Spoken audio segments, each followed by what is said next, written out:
नमस्कार दोस्तों, टेक्नोलॉजी क्रीड़ा चैनल के अंदर आप लोगों का फिर से स्वागत है। और ये पाइथन का थर्ड वीडियो ट्यूटोरियल है। इसमें मैं आप लोगों को वाइट स्पेस के बारे में बताऊंगा। उप्स, पाइथन की स्पेल जो है वो मिस्टेक हो चुकी है। पाइथन लिखें और 3 एरो का सिंबल समझते ही आप लोगों को समझ में आ जाएगा कि पाइथन रन हो चुकी है।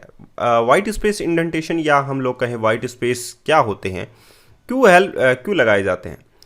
वाइट स्पेस जो है तब लगाए जाते हैं जब किसी लूप को हम लोग क्या करते हैं, इनिशिएट करते हैं कॉलन के द्वारा। जब मैंने लिखा फोर लूप, 4 लगाया, आई लिखा, इन रेंज 5 लिखा, 0 से लेके 4 तक चलेगा, और सेमी कॉलन लगा दिया। जब सेमी कॉलन लगा दिया तो उसके बाद में 3 डॉट आप लोगों के सामने स्पेस दर्शाने लग जाती हैं। तो उसके बाद में आप लोगों को 4 स्पेस लगाने हैं। 4 स्पेस लगाने के बाद आप लोगों को समझ में आ जाएगा कि ये एक वाइट स्पेस इंडेंटेशन है जो कि लगाया जाता है ताकि फॉर्मेट जो है वो सही तरीके से हो सके। क्या एडवांटेजेस हैं वो हम लोग बाद में पढ़ेंगे। उसके बाद में फिर से एंटर प्रेस किया गया। प्रिंट के लिए भी आप लोगों के पास 4 स्पेस प्रेस किए गए, फिर 3 लाइनें आप लोगों के सामने नज़र आई और उसके बाद आप लोगों ने एंटर प्रेस किया तो रिजल्ट आप लोगों के सामने है। तो आप लोग देखिए कि एक पर्टिकुलर फॉर्मेट में जो है वो दर्शाने लगता है। फॉर लूप के बाद में फिर से 4 लाइन, फिर से 4 लाइन और फिर एंटर प्रेस किया गया। तो ये स्टेटमेंट्स का जो टर्मिनेशन है वो इस हिसाब से आप लोग जो हैं वो देख सकते हैं।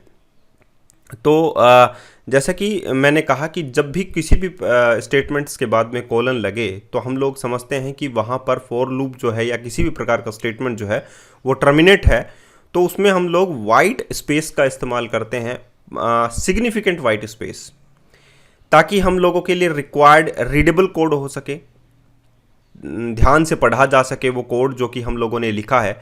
इसीलिए हम लोग वाइट स्पेस का इस्तेमाल कर सकते हैं। तो सिग्निफिकेंट वाइट स्पेस का जो फीचर है वो पहली है रिक्वायर रीडेबल कोड, ताकि कोड को अच्छी तरीके से पढ़ा जा सके। अगर हम लोग दूसरा सिग्निफिकेंट वाइट स्पेस इसका देखें तो ये है कि ये किसी भी प्रकार का क्लटर जो है वो पैदा नहीं करता। यानी कि सेमीकोलन है, इन्वर्टेड कोमास हैं या पैरेंथेसिस हैं, किसी प्रकार का जो क्लटर है वो इसमें नहीं बनता है। तो ये भी एक फीचर है वाइट स्पेस की कि वाइट स्पेस से कोड रीड होता है, क्लटर नहीं बनता है। और human and computer can't get out of synchronous जो है वो इसमें आप लोगों को देखने को मिलता है। तो जो वाइट स्पेस का जो यूज़ है पाइथन के अंदर वो अच्छा है और आप लोगों को यूज़ भी करना चाहिए इस प्रकार से, ताकि हम लोग जो है किसी भी कोड को एक अच्छे तरीके से पैटर्न के हिसाब से रीड कर सकें और ज़्यादा कचरा भी जो है वो कोड के अंदर ना फैले। तो इसीलिए पाइथन के अंदर वाइट स्पेस सिग्निफिकेंट्स को इस्तेमाल में लिया गया है, या इंडेंटेशन जो हम लोग बोल सकते हैं उसको भी इस्तेमाल में लिया गया है। तो अगर आप लोगों को समझ में आ गया होगा कि वाइट स्पेस का इस्तेमाल क्यों करते हैं। अगर हम लोग इसके रूल्स देखें कि वाइट स्पेस के रूल्स कौन कौन से हैं, किन चीज़ों को हम लोगों को ध्यान में रखना चाहिए और कहाँ पर हम लोगों को वाइट स्पेस जो है वो इस्तेमाल में लेना चाहिए, तो वाइट स्पेस के कुछ रूल्स भी होते हैं।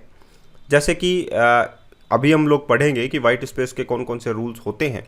लेकिन सबसे पहले मैं बात बताना चाहता हूँ कि जब भी आप लोग प्रोग्राम लिखे तो इस बात पे ध्यान देना चाहिए कि प्रोग्राम जो है वो दूसरों के रीडेबल होना चाहिए। सबसे पहली बात आप लोगों को मैं बता देता हूँ।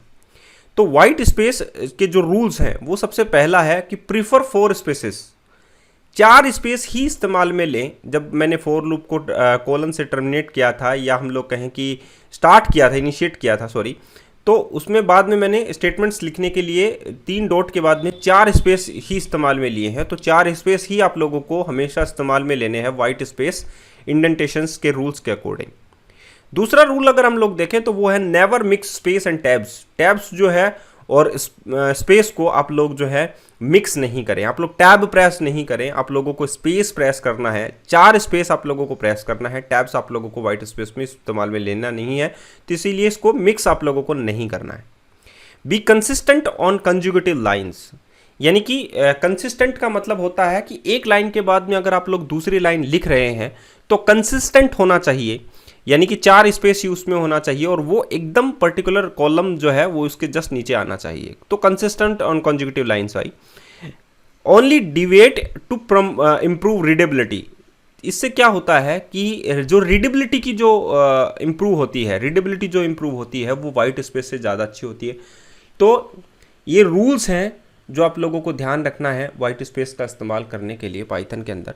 तो जैसा कि मैंने आप लोगों को कहा ही था कि टेक्नोलॉजी कीड़ा हर वक्त आप लोगों के लिए वीडियो बनाएगा, हर वो टेक्नोलॉजी कवर करने की कोशिश करेगा बिगिनिंग टू एडवांस लेवल, और बहुत सारे कोर्सेज जो हैं वो आने वाले हैं। तो इसको सब्सक्राइब कर लीजिए, बेल आइकन प्रेस कर लीजिए, ताकि आप लोग हर वो टेक्नोलॉजी आसान भाषा यानी हिंदी में सीख सकें जो आप लोगों को सीखनी है, और एडवांस लेवल तक आप लोगों को समझाई जाएगी। बहुत सारे ट्यूटर्स जो हैं अभी ज्वाइन करने वाले हैं। आज के लिए इतना ही, धन्यवाद।